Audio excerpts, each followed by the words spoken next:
let's talk about the movie.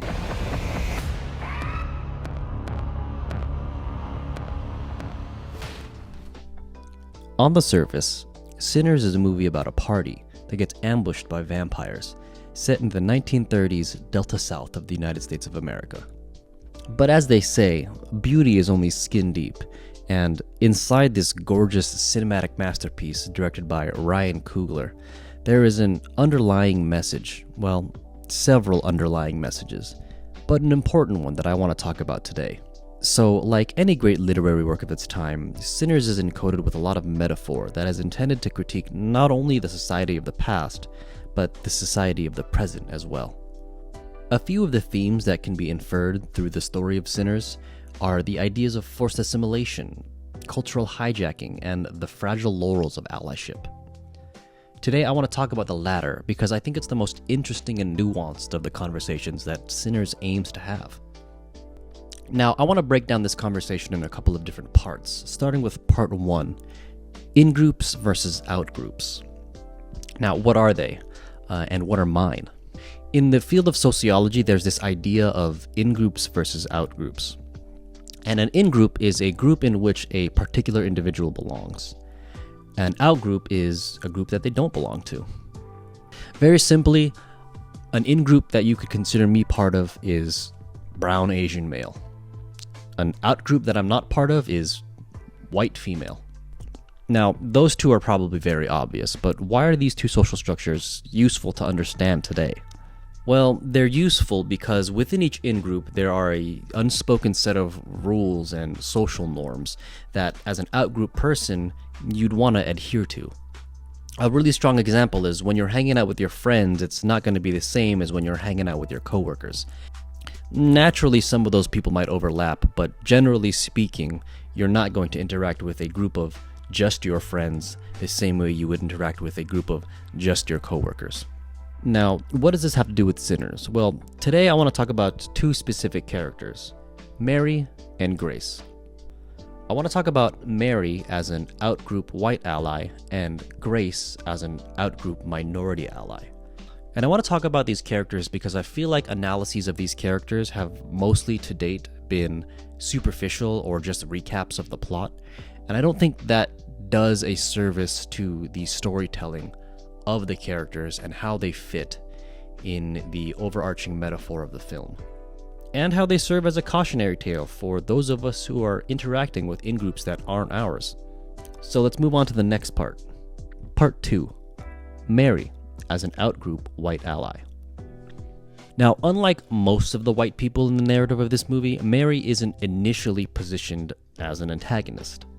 She's a literal white ally, which is good. It's a real thing. But time has demonstrated that this type of allyship is fragile and tenuous. Her cautionary tale is that white allyship is vulnerable to corruption simply through virtue of whiteness. Now, what does that mean? Well, let's talk about the ways she aligns herself as an out-group ally. First and foremost, she, as a white woman, is the love interest to a black man in the story. Second, she's demonstrated to have a positive history with the black folks operating the juke. Third, she self-identifies as 1/8 black, her grandfather on her mother's side being half black. Now, these are all ways that she presents herself as a positive ally. But there are a couple of ways that she demonstrates problematic allyship, which eventually leads to her inevitable corruption. First of all, though she's told multiple times to leave by different members from the in-group, she feels entitled to the space, so she stays. Second of all, I don't know if you're familiar with 1930s history in the southern United States of America, but Emmett Till was 14 years old when he was lynched in 1941 in Chicago, a northern state. Again, this movie takes place in 1932 in Mississippi, a deeply southern state. You can make your own inferences about what that means. And then finally, and probably most impactfully to the story, she tries to give the bad guys the benefit of the doubt. This directly leads to her literal corruption, aka vampirism. In summary, Mary's whiteness emboldens her to do things that put the in-group at risk. She makes a claim to the community, even though no rational person would describe her as a black woman. She doesn't consider how being a white woman puts everyone she knows and loves at great risk. And she gives other white people the benefit of the doubt against the original will of the greater diaspora. Sometimes, white folk just feel like they know better. And particularly as it concerns them as an outgroup person interacting with a minority in-group, that is rarely the case. That brings us to part 3-1, a reckoning in the Asian diaspora. Now, an outgroup person participating in another culture is not unusual and certainly not prohibited, but it does become problematic when the outgroup people want to claim all of the cool, fun parts of a culture without caring about nor understanding the historical strife of the people they are emulating. A really obvious example of this comes from the hip-hop world. Now, hip-hop is a demonstrably black American form of art that has roots in black American forms of art, salient coming from blues, funk, soul, rock and roll, and arguably jazz. Without getting into an entirely separate video, these forms of expression have historically been used as reprieves from social struggles, as black Americans have one of the longest and most extensive histories of struggle as minorities in this country. The hip-hop world specifically has deep roots as protest music and lamenting the unfair parts of society. Now, while black American culture has been the genesis of the hip-hop rap space, it's not unusual for non-black people to succeed in it. Someone like Eminem comes to mind. Asian Americans, particularly in the Bay Area, where Ryan Coogler is from, have a niche stake in the hip-hop sound and aesthetic, but it often comes from a superficial place. That is, Asian people are frequently guilty of black culture fetishism. They tend to adopt the look and sound of black culture without understanding nor caring about the significance of its heritage. A really strong example would have been Rich Brian's original stage name. Go ahead and Google it. Find his Wikipedia page. Rich Brian. Pretty easy to find. Now, I daren't repeat his original stage name, so you'll have to find it for yourself, but again, that is a strong example of black culture fetishism. By the way, Asian people, if you're watching this video, you're not allowed to say that word. You're not allowed to say that word. Now, black culture fetishism is perhaps one of the more naive forms of anti-blackness in the Asian community, but on the more nefarious side, there is also direct racism and alignment with white supremacy via the model minority myth.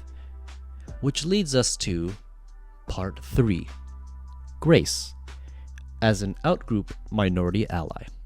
Now, Grace's cautionary tale is a little bit more nuanced and less, well, for lack of a better phrase, black and white than Mary's. Now, in Sinners and in real life, Asian people are also a minority, but Grace and her family are shown that they are able to walk in both worlds, which touches on the model minority myth, wherein some minorities are deemed okay enough to align themselves with the majority group. However, the model minority myth is a tool of white supremacy used to disparage other minority groups. If you're a minority person watching this, I encourage you to reject the model minority myth anytime it rears its ugly head. Now, though Grace and her family are shown that they can operate both sides of the coin, it's shown that they prefer to spend their time with black folks. For the majority of the narrative, this is a realistic, perfectly reasonable example of a minority outgroup participating in a positive way in a different culture. The problem arises when Grace's interests no longer align with the interests of the survivors. The metaphor here is sobering and extremely poignant. Asian culture is pretty famous for being protective of itself, often to the point of xenophobia. It's why, even though Asian nations are some of the oldest in modern society, the majority race tends to be in upwards of the 90th percentile. When push comes to shove, Asian people will choose their posterity over the posterity of others.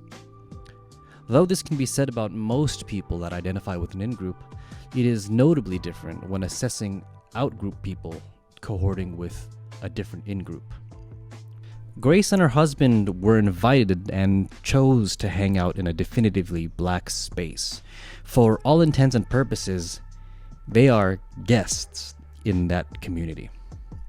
Welcome guests, but guests nonetheless.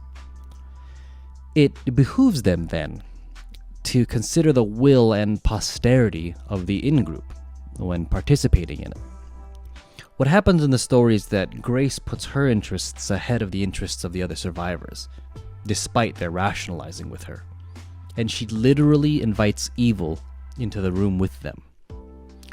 The metaphor here, if it isn't obvious enough, is that the out-group minority put her interests ahead of the in-group and succumbed to the will of white supremacy, which happens all too often in real life.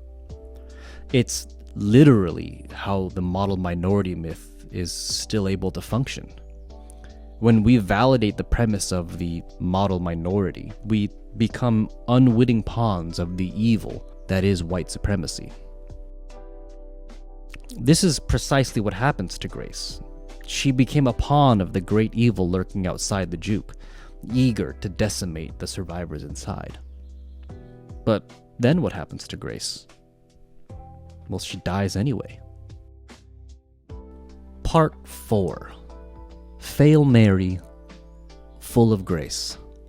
If the moral of Mary's story is that white allyship is corruptible simply by virtue of the naivety of whiteness, the moral of Grace's story is that when we sacrifice others for the sake of our own interests, we end up destroying ourselves anyway. Now, are there narrative inconsistencies in Sinners that I have quibbles with? Sure. How did Stack and Mary overcome the will of the collective? No one else did or could. When Sammy hits Remick with the resonator guitar, wouldn't Stack and Mary have felt that too?